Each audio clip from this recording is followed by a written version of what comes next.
love song. Sounds like a love.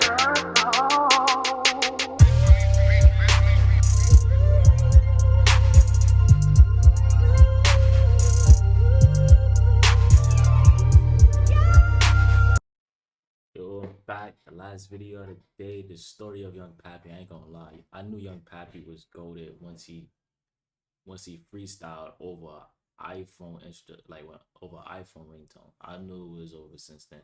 But crazy thing is, like, he passed away before he fully even blew up, and he got attention after he passed away. And I feel like if he was still here, like, he would be doing his thing because his brothers is nice. Like his brother Tay Sav, his brother BU Double, they both nice. So I feel like he would have definitely took them far and had a deal and way more.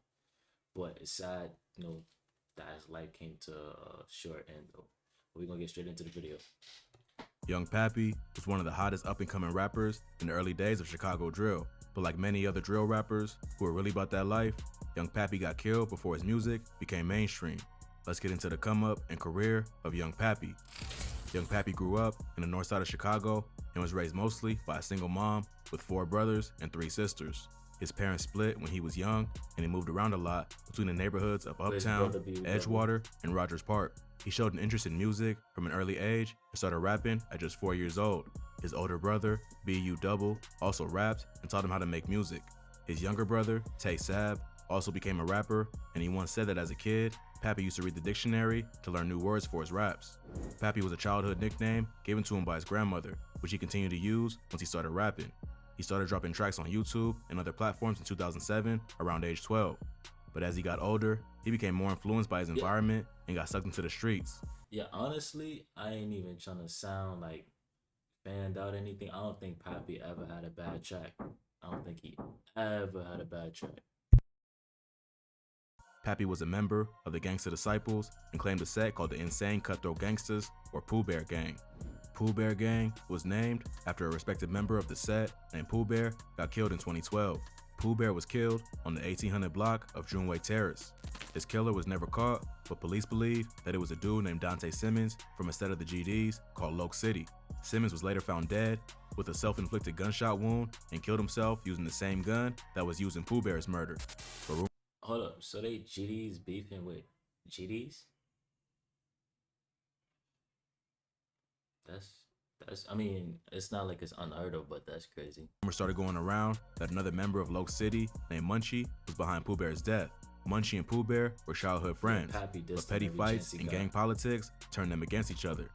Just a few days before he got killed, Pooh Bear dissed the Lokes on social media, which may have led to his death and sparked a deadly war between Pooh Bear Gang and Loke City. Pooh Bear and Young Pappy was close friends, and his death had a major impact on. What's crazy is him hold up, let me see it. Can I see it? Him right here, him right here. In the whole time, him being behind him in that freestyle, I did not know that was his brother. I did not pay close attention and knew that was his brother until like later on after he passed. And brother did freestyle. And was one of the main reasons Young Pappy jumped off the porch and became a shooter. Since he moved around a lot, Young Pappy was also affiliated with another set called TFG. Pooh Bear Gang and TFG was closely affiliated but had their own hoods, kind of like 600 and O Block. So Pappy claimed both of them because he grew up around dudes from both areas. Pappy started out committing petty crimes like fighting and stealing, but the deeper he got into the streets, the more trouble he got into. His wild behavior eventually landed him in juvie for a gun charge. While locked up, he had time to work on his music and decided to take it seriously since he was already known in the hood for his music. So after he got out, he bought some audio equipment and music software and started recording his own tracks.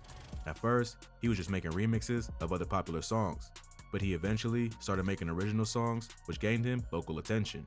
At the same time, Young Pappy was also building a reputation in the streets. After getting out of jail, he was out for revenge. He was definitely famous for the whole bandana thing, no cap. Like, he was famous for the whole bandana thing to the point where they asked his brothers, do they want to continue that? But I think that was just a special thing to him. Like, I think that was just a special thing to him. Like, on Loke City for Pooh Bear's death, which only got worse after PBG lost another member in April 2012. According to the rumors, Young Pappy got revenge by shooting a member of Loke City named Lucky in the thigh and back. Not long after, he dropped the track Competition, which featured the bar, "Better Ass Lucky, what'll happen when I drill shit." So, Pappy's reputation in the streets was entering into his music career and earning him clout in the city, but it also made him a major target for local.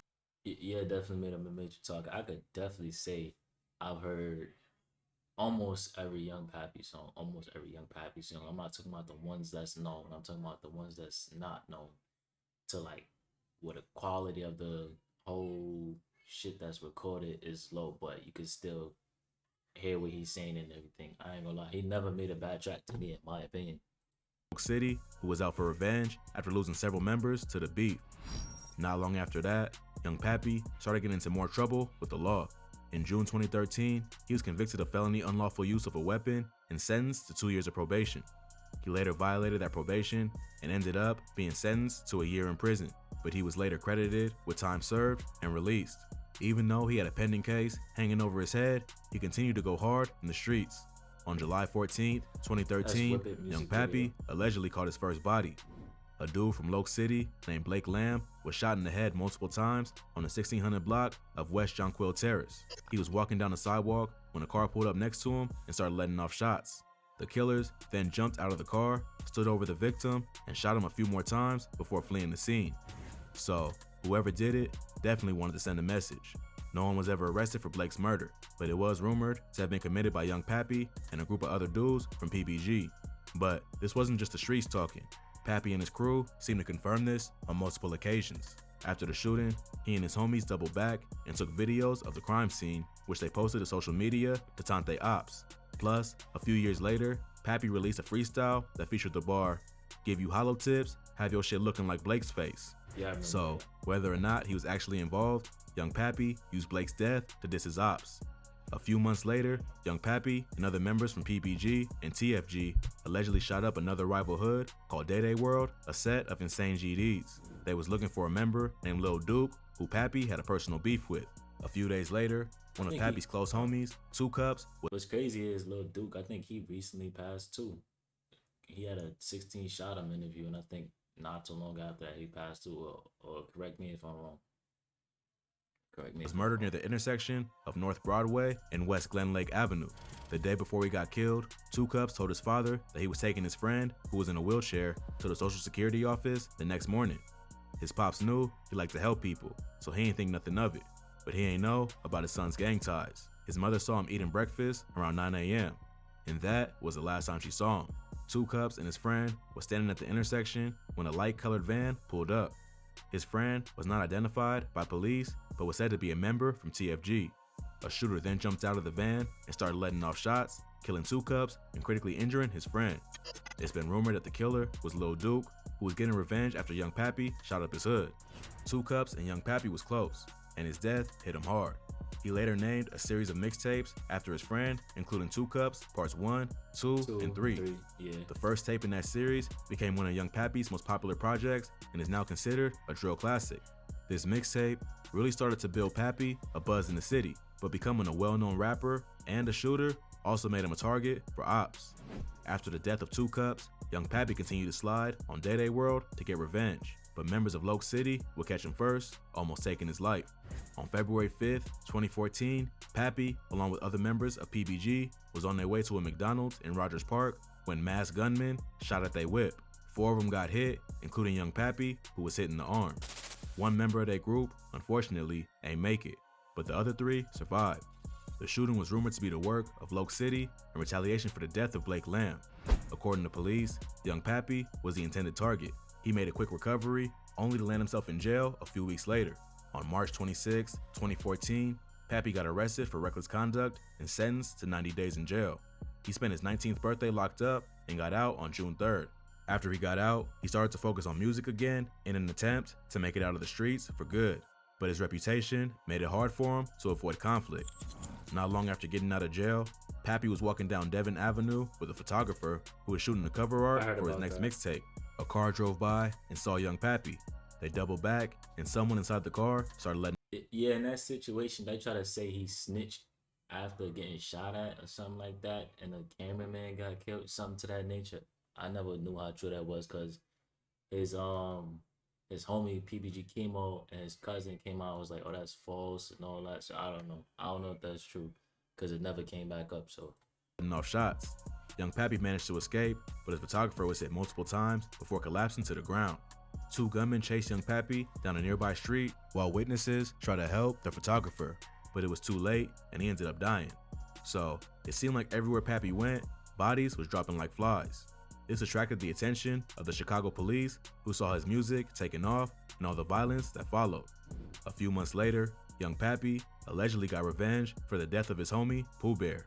On September 11th, 2014, police responded to a call of a person shot on the 1600 block of West Juneway Terrace, not far from where Pooh Bear was killed. The victim was none other than Glenford Johnson, aka Munchie from Loke City, Pappy's main op. Munchie was standing in the courtyard of a building when a car pulled up and started letting off shots. He was hit in the chest and tried to run to a nearby hallway, but collapsed and later died.